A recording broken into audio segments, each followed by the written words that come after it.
Everybody, I'm Antro the Drago, Dragon's Cave, and I will tell you my opinion about the video game Remothered Broken Porcelain.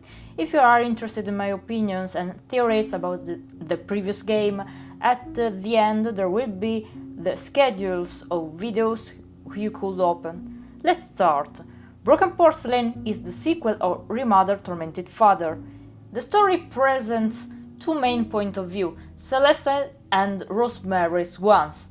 The main character is Celeste Felton under the alias of Jennifer, Richard and Arianna's daughter. She works in the Hotel Ashman Inn under Stefano Gallo's supervision, but she is tormented by an entity, Porcelain. And slowly all the hotel inhabitants become possessed by the entity. The atmosphere is dark and cold and very creepy. Chris Terry made a great work with it. Also appreciate the crafting option to create more powerful weapons and traps.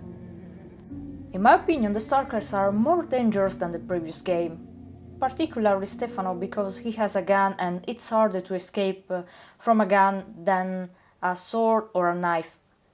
I like the love story between Celeste and Lynn. It's sweet and sad, very innocent. I appreciate that the creator shows it as a normal relationship without stereotypes.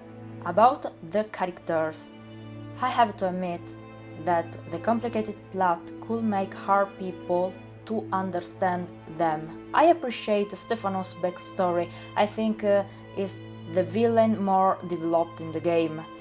The others are not so well, except for another, but this could be a spoiler.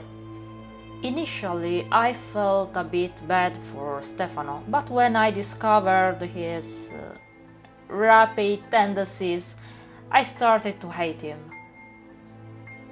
He's a character prisoner of his obsession for an unacquired love and greed, and these feelings make him a monster.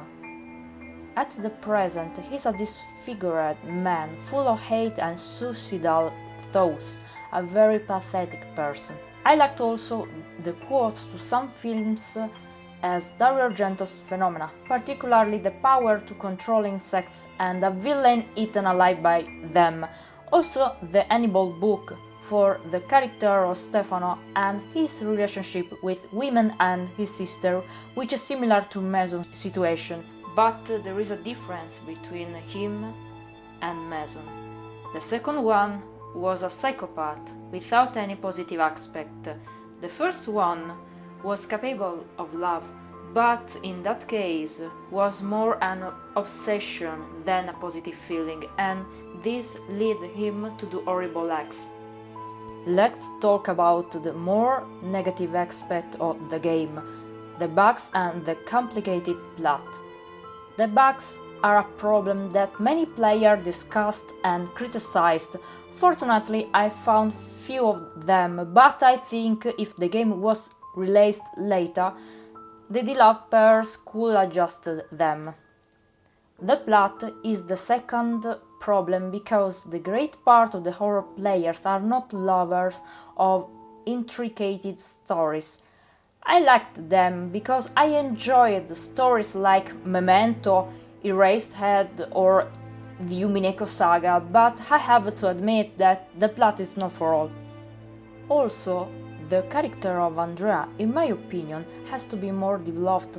We knew few of her personal background and that's a pity. Also, I have some difficulty to understand some part of the lore, particularly the phenoxyl complicated effects to people.